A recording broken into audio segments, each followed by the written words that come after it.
ब्रह्मपुत्र नदी के पाट को खुद में समेटने वाला भारत के सबसे खूबसूरत राज्यों में से एक है असम, जो पूर्वोत्तर भारत के सतवाहिनी कहे जाने वाले राज्यों की धुरी है। दूर दूर तक फैली हरियाली, हरे भरे पेड़, विविध वन्य जीव, प्राकृतिक संसाधनों से भरपूर असम में आपका एक बार फिर से स्वागत है। असम की पिछली वीडियो में हमने इस राज्य से जुड़ी हुई बहुत कुछ आपको चीजें बताई थी, जिसे आप लोगों ने खूब पसंद किया। आज की इस वीडियो में आपके सामने पेश करने जा रहे हैं कुछ और अनसुनी बातें, जो कि आई एम श्योर आपको काफी पसंद आएंगी।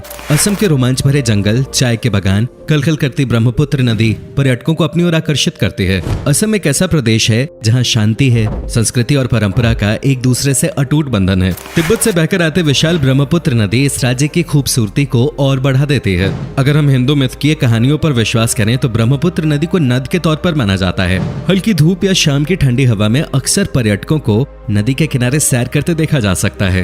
ये एक ऐसा राज्य है जो हर मायने में प्रकृति के बेहद करीब है। जोशपूर्ण जीवन शैली, चेहरे पे मुस्कान लिए लोग, विभिन्न जनजातियां और संस्कृति असम के समाज की विशेषताएं हैं। राज्य में विविध समुदायों और जनजातियों के लोग रहते हैं और सब बहुत मिलनसार हैं। इस भूमि पर कई राजवंशों के महान राजाओं ने राज किया है। मध्यकाल में भारत ने कई हमलों का सामना किया था, ये हम जानते हैं। लेकिन आपको बता दें कि असम पर अंग्रेजों से पहले कभी किसी विदेशी ताकत का राज नहीं रहा। एक और बात जानकर आपको हैरानी होगी कि मुगलों ने 17 बार असम पर हमला किया, लेकिन हर बार असफल रहे। इसमें वीर योद्धा लचित बरफुकन जी का बड़ा योगदान रहा है।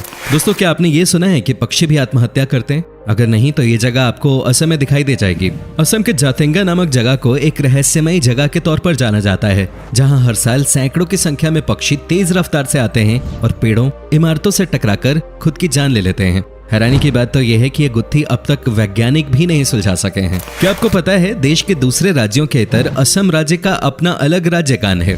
लक्ष्मीनाथ बेजबरुआ जी ने इस गाने की रचना की थी। देश के कई अन्य राज्यों की तरह असम में भी खेती ही लोगों का प्रमुख व्यवसाय है। आमदनी के मामले में असम में खेती का स्थान तीसरा है और राज्य के 69% लोग ये व्यवसाय करते हैं। हालांकि चाय के उत्पादन के मामले में विश्व में इसका बहुत बड़ा योगदान है। असम सिर्फ एक प्रदेश का नाम नहीं, प्राकृतिक सौंदर्य, प्रेम, विभिन्न संस्कृतियों इत्यादि की झलक का प्रतीक है। मेलों और त्योहारों का राज्य है ये। असम की ढेर सारी संस्कृतियों में से बिहू एक ऐसी परंपरा है जो यहाँ का गौरव है। असम में मनाए जाने वाले बिहू मुख्यतः 3 प्रकार के होते हैं: बैसाख बिहू, काती बिहू और भोगाली बिहू। असमिया कैलेंडर बैसाख महीने से शुरू होता है, जो अंग्रेजी माह के अप्रैल महीने के मध्य में होता है। दोस्तों, कोई भी वेशभूषा या पहनावा किसी देश या समाज की संस्कृति को प्रकाशित करने के लिए काफी होता है। असम की वेशभूषा भी इस राज्य की सभ्यता संस्कृति को दर्शाती है। आज के समय में यहाँ के युवा भी पश्चिमी सभ्यता की वेशभूषा को अपना चुके हैं, लेकिन असम की वेशभूषा को अगर आप देखना चाहते हैं तो उनके पारंपरिक त्योहारों में आज भी वही पहनावा देखा जा सकता है।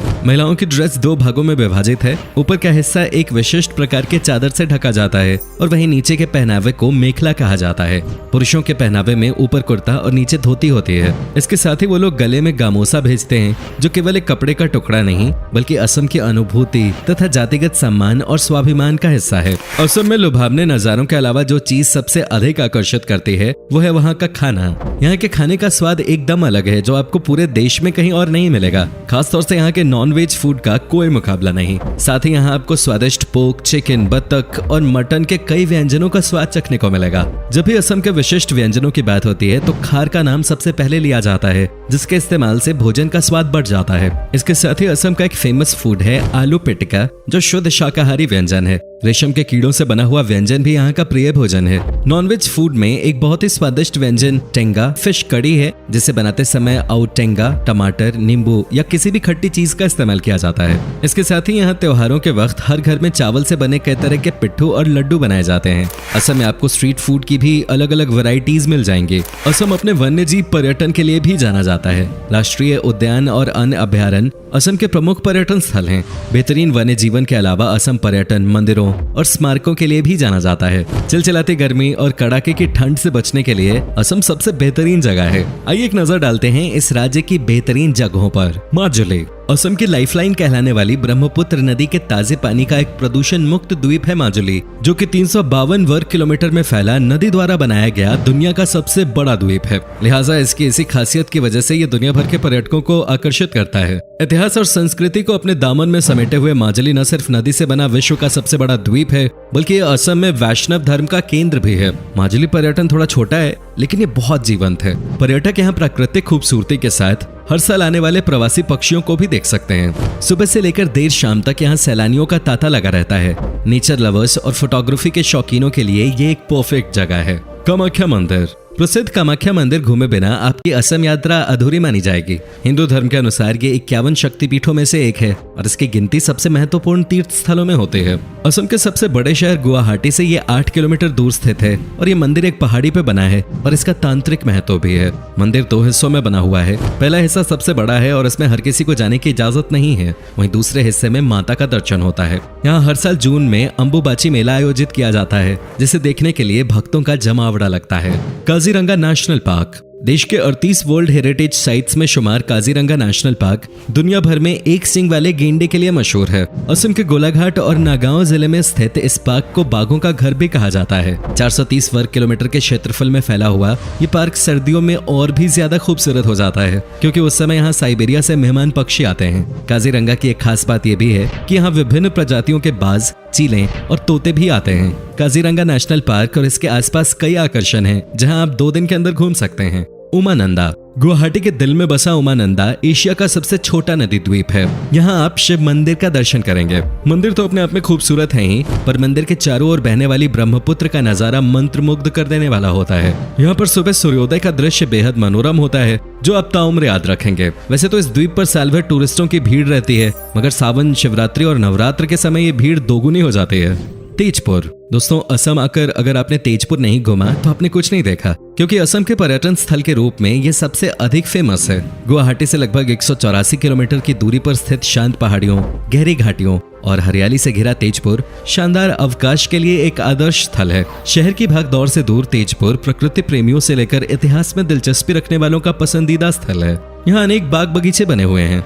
शिव सागर। शिव सागर अपने इतिहास और अपनी संस्कृति के कारण पर्यटकों को आकर्षित करता है। चूंकि ये शहर लंबे समय तक अहोम की राजधानी रहा, इसलिए शिव सागर में महान अहोम शासकों की कई निशानियां देखी जा सकती हैं। ये शहर करीब 100 साल तक अहोम साम्राज्य की राजधानी था, जिससे इसका विशेष ऐतिहासिक महत्व भी है। इसके साथ ही यहाँ ढेरों तेल और चाय के बागान हैं। शिवडौल, तलातल घर, करेंग घर, गरगांव महल आदि शहर के कुछ खास आकर्षणों में से हैं। अगर आप शिव सागर घूम रहे हैं तो रंगघर नामक नाच घर को देखना न भूलें। Manas national park. Kaziranga national park के अलावा मानस नेशनल पार्क भी असम का प्रमुख पार्क है, जो कि यूनेस्को धरातल में अपनी जैव विविधता के कारण जगह बना चुका है। मानस देश की पहली बाघ अभयारण्य योजना है और इसे भी अन्य वन्य प्रजातियों के लिए घर माना जाता है। अपनी सुंदरता के लिए जाने जाने वाले इस पार्क को बायोस्फीयर रिजर्व और एलिफेंट रिजर्व भी घोषित किया गया है। अगर आप एक एनिमल लवर हैं तो मानस नेशनल पार्क आपके लिए बहुत अच्छी जगह है। असम के अन्य राष्ट्रीय उद्यानों में पोबितोरा वन्यजीव अभयारण्य, औरंगा राष्ट्रीय उद्यान और नामेरी राष्ट्रीय उद्यान भी प्रमुख हैं। डिब्रूगढ़। जब बात भारत की चाय की होती है तो सबसे पहले जुबान पे नाम आता है असम की चाय का। लेकिन क्या आप जानते हैं कि असम में स्थित डिब्रूगढ़ को भारत के चाय का शहर भी कहा जाता है। शहर भर में कई चाय के बागान हैं जो ब्रिटिश के समय से हैं। डिब्रूगढ़ प्राकृतिक सौंदर्य, परंपरा और संस्कृति का एकदम सही मिश्रण है, जिसकी एक और खूबसूरत ब्रह्मपुत्र नदी गिरती है तो दूसरी ओर शहर के किनारों पर हिमालय की श्रृंखलाएं नीचे की ओर जाती हुई दिखाई देती हैं। असम के सबसे शानदार शहरों में से एक होने के नाते डिब्रूगढ़ में शांति, सुंदरता, इतिहास के रंग और अत्यधिक हरियाली की चाहत रखने वाले पर्यटकों के लिए कई चीजें हैं। डिगबोई। तिनसुकिया जिले में स्थित डिगबोई में 19वीं शताब्दी में कच्चे तेल का जन्म हुआ था, जिसे ऑयल सिटी के नाम से भी जाना जाता है। ये जगह इतिहास की किताबों में विशेष महत्व रखती है, क्योंकि यहाँ पे डिगबोई युद्ध कब्रिस्तान बसा है। ये जगह आपको द्वितीय विश्व युद्ध की याद दिला देगी। इसके अलावा प्रकृति प्रेमियों को डिगबोई में समृद्ध वनस्पति और जीव भी देखने को मिलेंगे। इसके अलावा यहाँ का गोल्फ कोर्स भी काफी मशहूर है। असम सिर्फ घूमने के लिहाज से ही नहीं बल्कि शॉपिंग करने के लिए भी काफी अच्छी जगह है। यहाँ के स्थानीय बाजारों में आपको कई खास चीजें मिल जाएंगी, चाहे वो कपड़ा हो, ज्वेलरी हो, स्थानीय डिजाइन वाले खास आइटम्स हो या फिर बर्तन, कई प्रकार की चाय। यहाँ आपको वो सब कुछ मिलेगा जो आपको चाहिए। अगर आप रोमांच से प्यार करते हैं तो असम ऐसी जगह है जहाँ आप कभी बोर हो ही नहीं सकते। असम पर्यटन कई प्रकार की साहसिक गतिविधियों जैसे रिवर क्रूज, रिवर राफ्टिंग, पर्वतारोहण, ट्रेकिंग और माउंटेन बाइकिंग जैसी चीजों का घर है। यहाँ कई प्रकार के गोल्फ कोर्सेज भी स्थित हैं, जहाँ आप अपने हुनर को परख सकते हैं और इस शाही खेल का लुत्फ उठा सकते हैं। दोस्तों, कैसा लगा आपको असम से जुड़ी इतनी बढ़िया बढ़िया चीजों के बारे में जानकर? क्या आपने कभी सैर की है इस खूबसूरत राज्य की? हमें जरूर बताएं। और अगर आपको असम पसंद है तो नीचे कमेंट में लिखिए जय आई अखम। साथ ही वीडियो को लाइक कीजिए और हमारे साथ जुड़े रहने के लिए चैनल को सब्सक्राइब कर लीजिए। फिलहाल मिलता हूँ आपसे अगली वीडियो में।